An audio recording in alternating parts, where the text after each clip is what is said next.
Again in Jeremiah 18, after the potter analogy,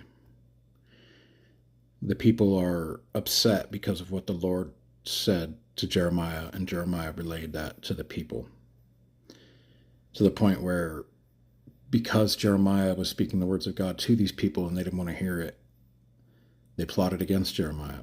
You know, anytime you speak truth, Jesus, same thing. When Jesus was speaking to the people, the Pharisees and those that were against him couldn't stand the words that he was speaking. It's the tale as old as time. And so they plotted to kill him. The same thing with the Charlie Kirk thing. He spoke all this, he spoke sense and didn't use hate. He wasn't cussing at people or anything like that.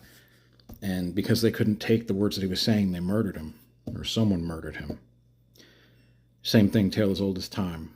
If they don't like the message, they'll silence you. But because they can't silence you permanently, they try to kill you, and draws more attention and kind of works the opposite to what they're wanting. But so this is what's happening here with Jeremiah. And Jeremiah is pleading with God. Listen to me, Lord. Hear what my accusers are saying. Should good be repaid with evil? Yet they have dug a pit for me. Remember that I stood before you and spoke on their behalf, to turn your wrath away from them. So give their children over to famine, hand them over to the power of the sword. Let their wives be made childless and widows. Let their men be put to death, their young men slain by the sword in battle. Let a cry be heard from their houses when you suddenly bring invaders against them. For they have dug a pit to capture me and have hidden snares for my feet. But you, Lord, know all their plots to kill me. Do not forgive their crimes or blot out their sins from your sight.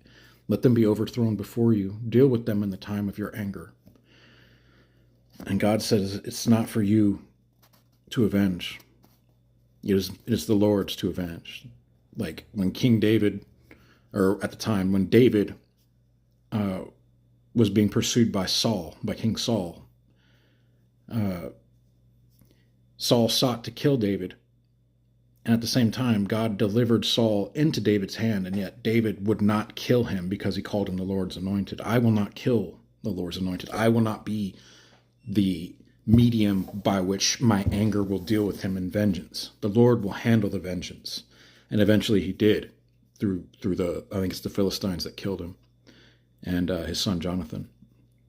But David wouldn't take that vengeance into his hand. And he's doing the same thing here. Jeremiah is pleading with God to issue vengeance, justice against these people that were doing wicked to him who was doing good for them.